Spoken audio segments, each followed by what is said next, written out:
Você sempre ouviu que 12/8 era um valor normal de pressão, não é? Pois é, agora não é mais. Segundo a nova diretriz de hipertensão arterial de 2025, esse número mudou. Mas por que só agora eles estão falando isso? Se antes o 12/8 ele estava ótimo. É exatamente sobre isso que eu vou te explicar nesse vídeo. Afinal, quais são as implicações para a tua saúde de ter uma pressão aí acima de 12/8 ao longo dos anos? O que fazer para abaixar a tua pressão? E a dúvida mais comum dos meus pacientes no consultório: vou ter que tomar remédio se a minha pressão tiver 12/8? Fica comigo, porque o vídeo de hoje vai te abrir os olhos para algo novo e que pode salvar a tua vida. Sem mais delongas, roda a vinheta.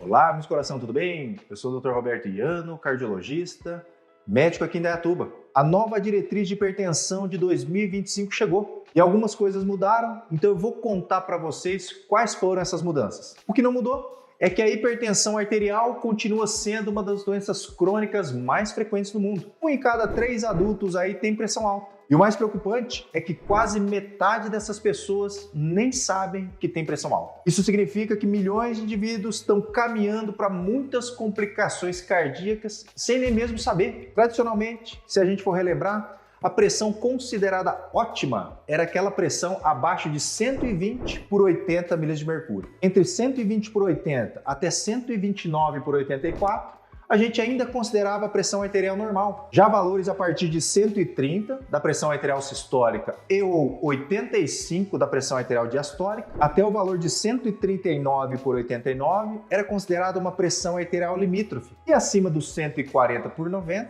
era e ainda continua sendo hipertensão arterial. Complicado, né? Então a diretriz nova de 2025 simplificou as definições. Agora, a pressão considerada normal são pressões abaixo de 120 da pressão arterial sistólica e de 80 milhas de mercúrio da pressão arterial diastólica. Aí entre 120 até 139 milhas de mercúrio da pressão arterial sistólica e ou 80 até 89 da pressão arterial diastólica já é considerada pré-hipertensão. E valores a partir de 140/90 continua sendo considerada a hipertensão arterial. Resumindo, a nova diretriz de hipertensão trouxe uma atualização muito importante.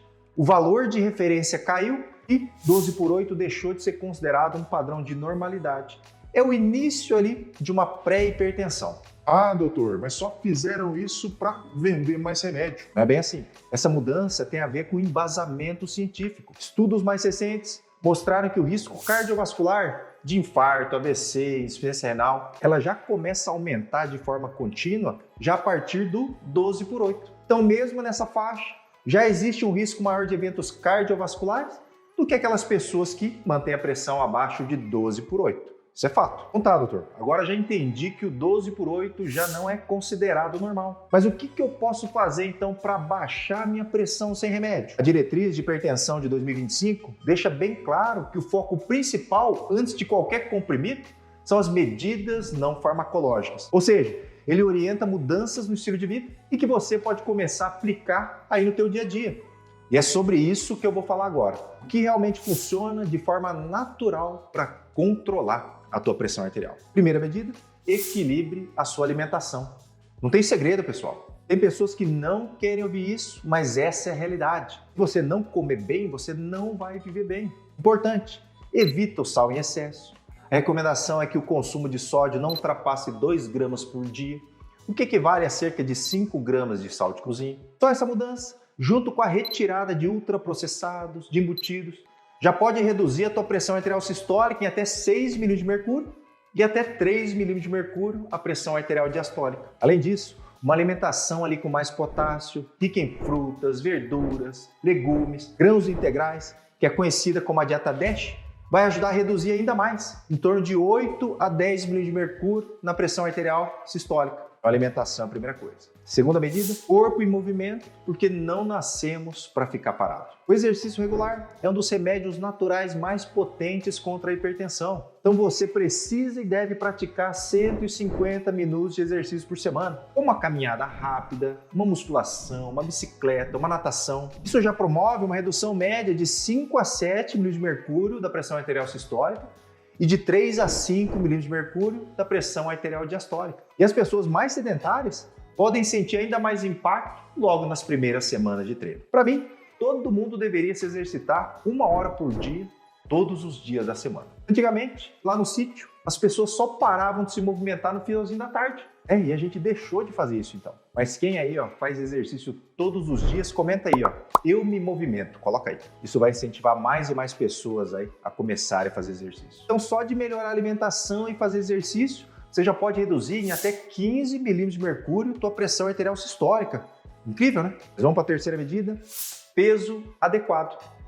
O excesso de peso aumenta a resistência dos vasos, a força ali, que o coração tem que fazer é muito maior. Quem perde 5 a 10% do peso corporal já tem um benefício importante na pressão, porque a pressão arterial cai em média 1 milímetro de mercúrio para cada quilo de peso perdido. Isso significa então que um paciente que perde 7 quilos vai reduzir em 7 milímetros de mercúrio a pressão arterial sistólica, que já é suficiente muitas vezes para tirar o paciente da faixa de risco de hipertensão arterial. Então, quando possível, procure uma nutricionista para te auxiliar na alimentação, e para não ficar fazendo aí essas loucuras aí de dieta que eu vejo todo dia no consultório. Quarta medida, tenha um sono de qualidade. Quem dorme mal tem mais risco de ser hipertenso, não tem jeito.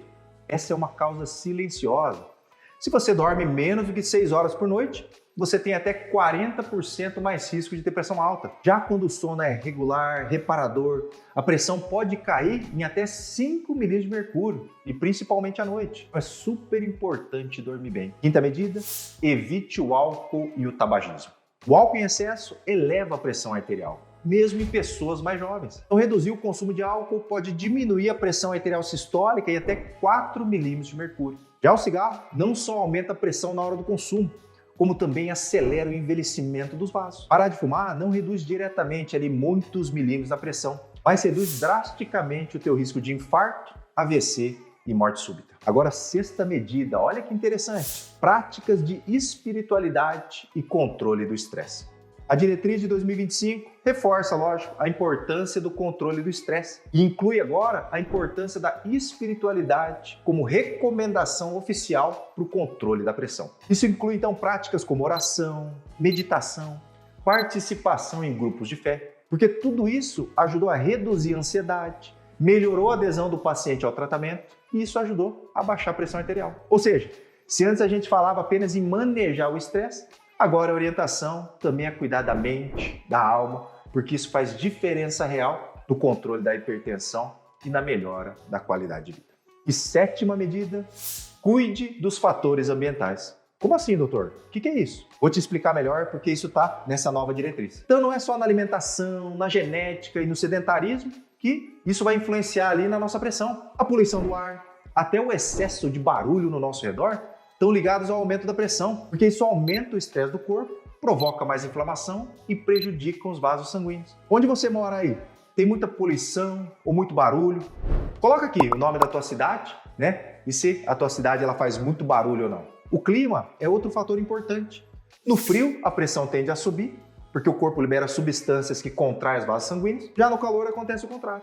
Os vasos se dilatam e a pressão tende a ficar mais baixa. E nos últimos anos, os estudos começaram a mostrar também que o intestino tem um impacto direto na nossa pressão. Ainda precisamos de mais pesquisa, mas já está claro que o equilíbrio da flora intestinal vai ajudar a proteger o nosso coração. Olha aí, então quanta coisa influencia na pressão arterial. Mas agora, a pergunta que não quer calar. Doutor, vou precisar tomar remédio se a minha pressão for 12 por 8? Pessoal, na grande maioria dos casos, não. O foco principal dessa diretriz é a mudança de hábitos de vida e não no aumento ali do número de prescrições. Os medicamentos vão ficar reservados ali para os pacientes realmente hipertensos, os que mantêm níveis ali acima de 140 por 90, ou para aqueles pacientes que são pré-hipertensos, mas são pacientes de alto risco. Então, se você já passou dos 30 anos, nunca foi no cardiologista, nunca fez nenhum exame, atenção, agenda a sua consulta, faz o teu check-up anual, muda o teu estilo de vida. Começa aí a partir de hoje. Isso vai te ajudar a prevenir doenças e viver com mais qualidade de vida. Espero que você tenha gostado desse vídeo, então, cheio de informações novas. Curte e compartilha para as pessoas receberem essas informações aí fresquinhas. Vamos ajudar as pessoas, pessoal. Faz aí a tua parte. Compartilha. Eu vou ficando por aqui. O recado de hoje é esse. Um grande abraço e até a próxima.